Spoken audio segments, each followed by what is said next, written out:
प्रकृति का अद्भुत नज़ारा। पहली खानी चूहा पंछी, फिर खानी किसाना। लगता है गेहूं कुछ पहले बो दिया गया है। इस भाग में गेहूं काफ़ी हरे हैं। एक बहुत बड़े इलाके में सरसों की खेती की गई है। ए दियो दीनानाथ हमारे घर ए दियो। नमस्कार साथियों, नए दिन की नई शुरुआत एक नए ब्लॉग के साथ। और आज ब्लॉग की शुरुआत बादलों भरे आसमान के साथ। प्रकृति का अद्भुत नज़ारा रामनगर के आसमान पर दिखाई दे रहा है।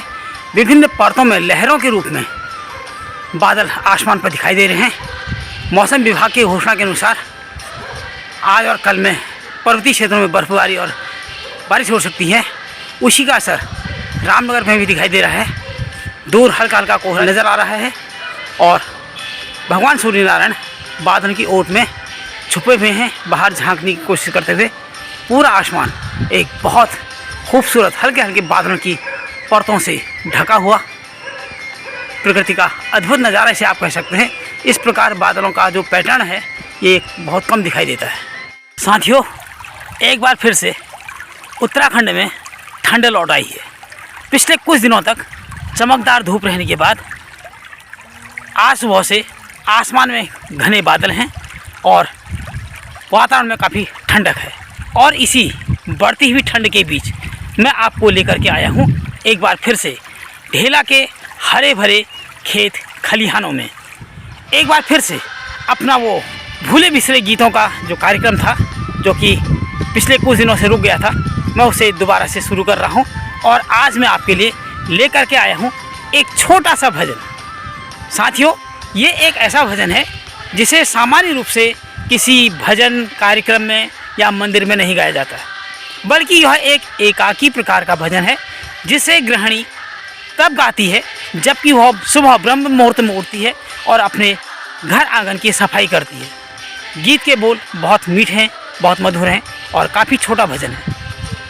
ए दियो दीनानाथ हमारे घर ए दियो, आंगन कूचा मारूं पटांगन कूचा मारूं देवताओं का थान। ए दियो दीनानाथ हमारे घर, अर्थात दीनानाथ जिसे कि भगवान विष्णु या रामचरितमानस में तुलसीदास जी ने प्रभु श्री राम के लिए इस्तेमाल किया इस शब्द को।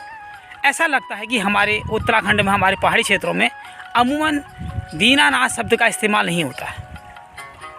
लेकिन ये भजन बताता है कि एक समय में हमारे पहाड़ों में दीनानाथ शब्द भी इस्तेमाल में आता था। गृहिणी जब सुबह सवेरे उठकर अपने घर आंगन की सफाई कर रही है तो वह गुनगुना रही है, ए दियो दीनानाथ हमारे घर ए दियो, यानी कि हे भगवान मेरे घर में आप पधारिए।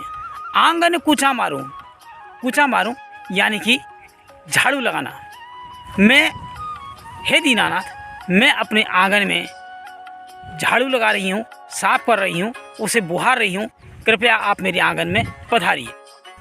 पटांगन कूचा मारूं, पटांगन जो हमारे गांव घरों में जो आहता होता है, आंगन होता है, वो अमूमन पत्थरों का बना होता है जिसे हम पटाल कहते हैं।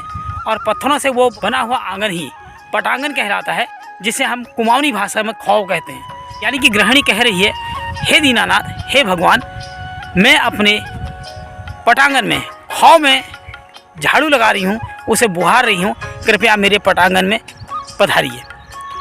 कूचा मारूं देवताओं का थान। हमारे घर गांव में जो मकान होते हैं वो आपने देखे होंगे कि 2 मंजिले होते हैं। नीचे का जो मंजिल होती है जिसे हम कोठ कहते हैं, वहाँ हमारे जानवर रहते हैं। और जो पहली मंजिल होती है उसमें आदम रहते हैं। पहली मंजिल को कमरे के बीच में से 2 हिस्सों में बांट दिया जाता है।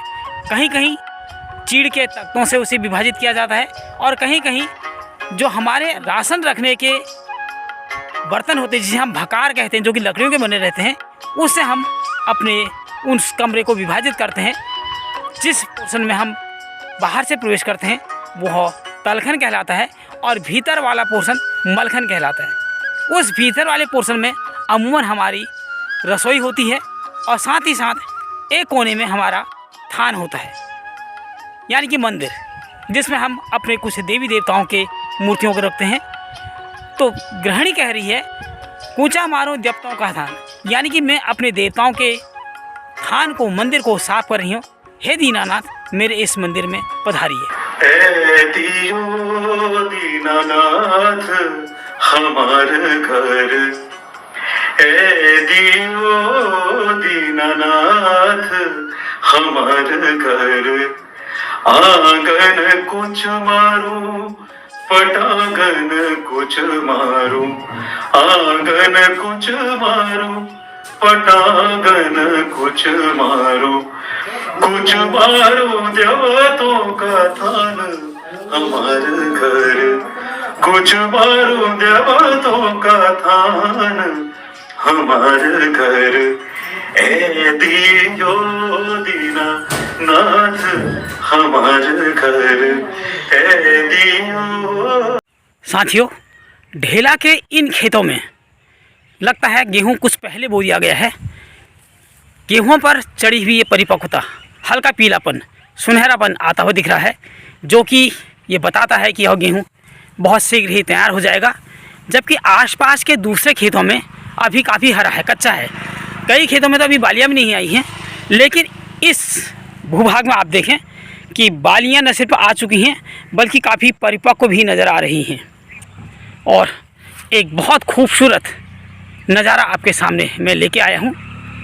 फसल की इस अंतर को आप स्पष्ट देख सकते हैं। इस भाग में गेहूं काफ़ी हरे हैं, जबकि ये बगल में जो खेत है आप देख रहे हैं कितना शानदार और एक पीलापन पौधा में आ चुका है और फसल पकने को तैयार है।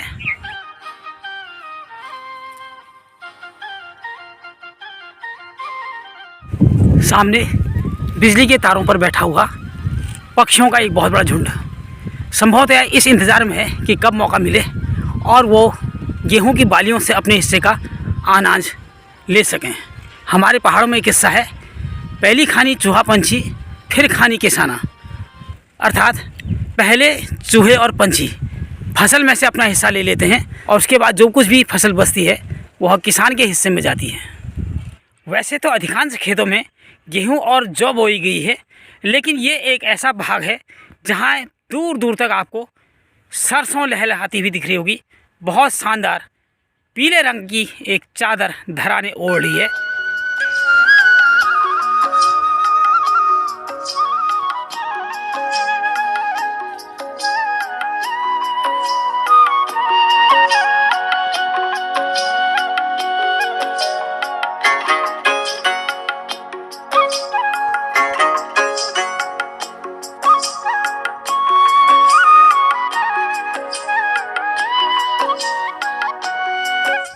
और सरसों के खेत से ही जुड़ा हुआ आपको ये आम का बहुत बड़ा बगीचा दिखाई दे रहा होगा।